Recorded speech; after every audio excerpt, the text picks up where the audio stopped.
उत्तर विधानसभा से बड़ी खबर। नासिर इस्लाम ने निर्दलीय चुनाव लड़ने का किया ऐलान। बड़ी संख्या में कार्यकर्ता उनके चाहने वाले निवास पर इकट्ठे हुए। उत्तर विधानसभा के पूर्व पार्षदों ने भी नासिर इस्लाम को विजय बनाने की बात कही। आज सुबह से ही कांग्रेस पार्टी के फैसलों पर जनता का गुस्सा देखा जा रहा है।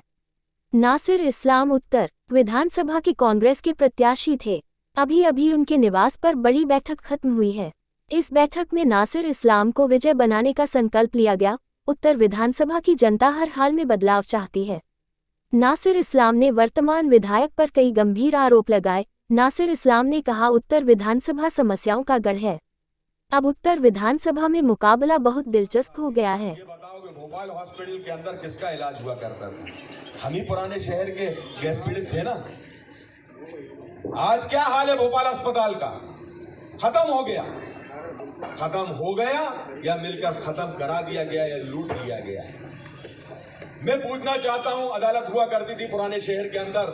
उस अदालत के अंदर मेरे शहर के और मेरे पुराने भोपाल के तकरीबन 1500 से 2000 लोगों का रोजगार फैमिलियों का चला करता था। बोलो, शाहजहांबाद के लोग बहुत सारे बैठे ताजू भाई, कितने लोगों का रोजगार चला करता था जनाब? और आज वहीं से ऑटो भी चलता था, वहीं से मूंगफली भी बिकती थी, वहीं से समोसे की दुकान भी थी, वहीं चाय की दुकानें भी थी, हमारे चच्चू की दुकान, कल्लू भाई की दुकान, ये सब वहीं हमारे रवि पंडित जी का नोटरी, और ये सब खत्म होकर कर रख दिया गया। मैं मानता हूं एक बात को कि संसार का नियम है, प्रकृति का नियम है बदलाव, परंतु ये फिक्र होना चाहिए कि एक अदालत उठ के गई तो उसकी जगह वैकल्पिक व्यवस्था हो कि कम से कम 500 परिवारों का रोजगार चल जाता। लेकिन किसी को परवाह नहीं है। मुझे तो ये परवाह थी सिर्फ कि इलाहाबाद से अपने सालों को और अपने रिश्तेदारों को बुलाकर यहां सरकारी नौकरियों में किस तरह घुसवाना था। कैसे सलामतपुर के लोग बगबोट के अंदर दाखिल हो जाएं, कैसे हर नौकरी हज हाउस की 9 परिवार के लोग वहां पे करें।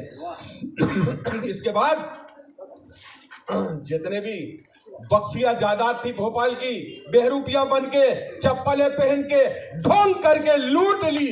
और आज खाली सराय सिकंदरी नहीं, पूरे आरिफ नगर के नाम पे जुल्म होता है, ना किराएदारी की जाती है, ना वहां बहन बेटियां महफूज है, ना वहां कोई इज्जत करने वाला है, ना कहा वहां कोई रोटी का ढंग से वो करने वाला है। बर्बाद करके रख दिया। आज सरकारी पैसों का जो वहां पर स्टेडियम बना है, उससे जनाब तुम कहते हो तुम्हारी औलादें इस शहर की खिदमत करेंगी। अरे झूठ बोलते हो। 850 रुपए घंटा लेके लोगों को, बच्चों को इस शहर के खेलने देते हो। तुम्हारे बाप का है वो क्या? सरकारी पैसे की कमाई है और सरकारी सबका हक है यहाँ पे वजूद लोगों का। तुम्हारी औलादे वहां 800 रुपए घंटे से वसूली। क्यों? क्योंकि तुम शिवराज के मिले हुए हो और शिवराज के चाहते हो, और शिवराज ने मंच से कहा है हमारे अजीम मित्र करीम मित्र। ये हशर किया है शहर का, खेलने तक पे टैक्स लगा दिया। और वो चल जाए इसलिए पुराने शहर में बताओ, अगर कोई यहाँ बैठा हो तो आवाज उठा के बताओ। और कुछ ऐसे भी आए होंगे जो सुनने आए होंगे, तुम ही बता दो भैया, इस शहर के अंदर कौन सा हरा टुकड़ा रह गया जिसके अंदर हमारे बच्चे खेल सके, हमारी नस्लें खेल सके, उनके पास भी फुटबॉल हो पैरों में, उनके हाथ में भी क्रिकेट का बैट हो। है कोई ग्राउंड बताओ मुझे, किसकी जिम्मेदारी है? किसको छोड़ा है? बिजली घर के लोग आके किसी भी घर में घुस जाते हैं और उनका क्या हशर किया जाता है? बड़े बड़े टैक्स लगा दिए जाते हैं, बड़े बड़े बिल बना दिए जाते हैं और घुसकर दादागिरी से वसूली करते हैं। होता है नहीं होता इसी शहर के अंदर? कहां गई आवाज तुम्हारी? क्यों जो मिल जाता है वो अपना वक्त खो देता है। अब ये बताइए मुझे आप, सिर्फ इस शहर क्यों बंद होने की कगार पे है? मेरा मकसद क्यों भोपाल हॉस्पिटल आज डिस्पेंसरी के रूप में रह गया है? ये सब किसकी साजिश है शहर के साथ? क्यों इलाहाबाद के लोग ही सिर्फ नौकरी के ऊपर सरकारी में लगते हैं? क्यों हज कमेटी के अंदर एक ही परिवार के लोग काम करते हैं? क्यों आरिफ नगर की आज तक किराएदारी नहीं हो सकी? क्यों सराय सिकंदरी जो कि वक्फिया जायदाद है उसके ऊपर क्यों कब्जा है?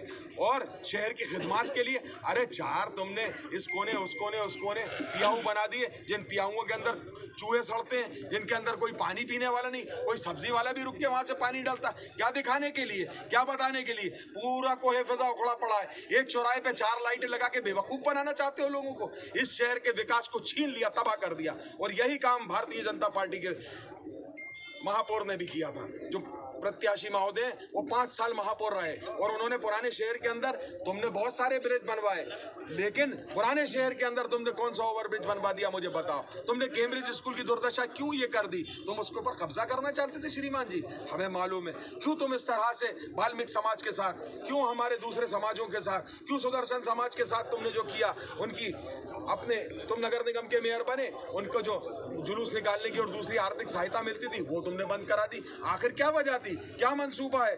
ये गरीब अमीर का, ये जातिगत जो तुम्हारी भावना है और जो धार्मिक भावना है, तुमने वो रतलाम में और वहां पर कही है। तो मेरे सवाल इन लोगों से हैं, मैं पूछना चाहता हूं कि आरिफ नगर स्टेडियम के अंदर क्यों तुम्हारी औलादे 850 रुपए घंटे से पैसे वसूल कर रही हैं? क्यों ऑनलाइन बुक करती हैं बच्चों को खेल, जहां पे बच्चे खेलने जाते हैं? एक हमीदुल्लाह खां तुमने क्या नाम रख दिया पहले, उसके अब कितने नाम और रखोगे और कितनी बार उद्घाटन और करोगे? सर फाइनल आज आपकी ये जो बैठक हुई है सभी कार्यकर्ताओं की, तो इसमें अब क्या निकल के आया सर? अब बिल्कुल चुनाव लड़ने के लिए बताएं आप जरा। चुनावी की तो बात कर रहा हूँ श्रीमान जी, चुनावी लड़ना है इस शहर के इंसाफ के लिए, इस शहर के तमद्दुन के लिए, इस शहर के विकास के लिए, इस शहर के जो हालत हो गई आज, परिस्थिति हो गई वो बदलने के लिए, इस शहर के नौजवानों के हाथ के अंदर कलम देने के लिए, इस शहर की माताओं बहनों के हाथ के अंदर किताब देने के लिए, इस शहर के अंदर जो आज पानी लेके घूम रहे हैं, आज जिस प्रकार से सटोरियों को और दूसरों को, जुलाजुआरियों को बढ़ावा दिया जाता है, यहाँ तक बढ़ावा दिया जाता है कि उनको चुना हुआ प्रतिनिधि बना दिया जाता है,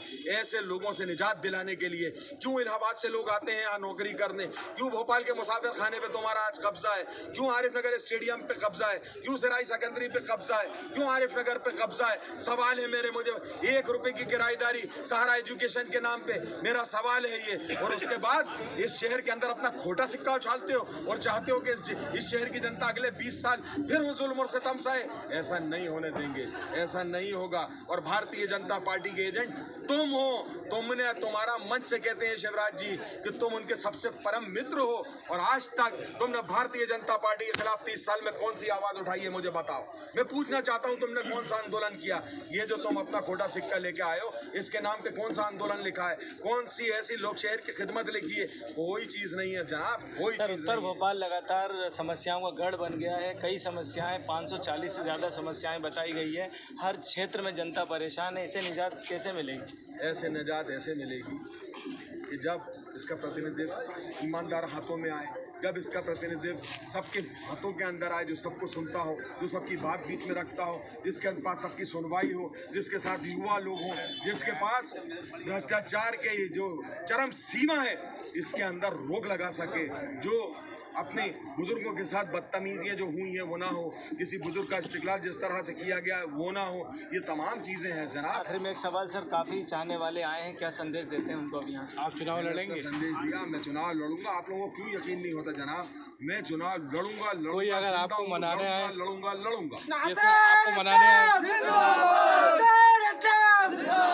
जैसे आपको कोई मनाने आए, चलो भाई, उनके यहाँ से बहुत मनाने वाले आए और चले गए, मैंने अभी बता दिया।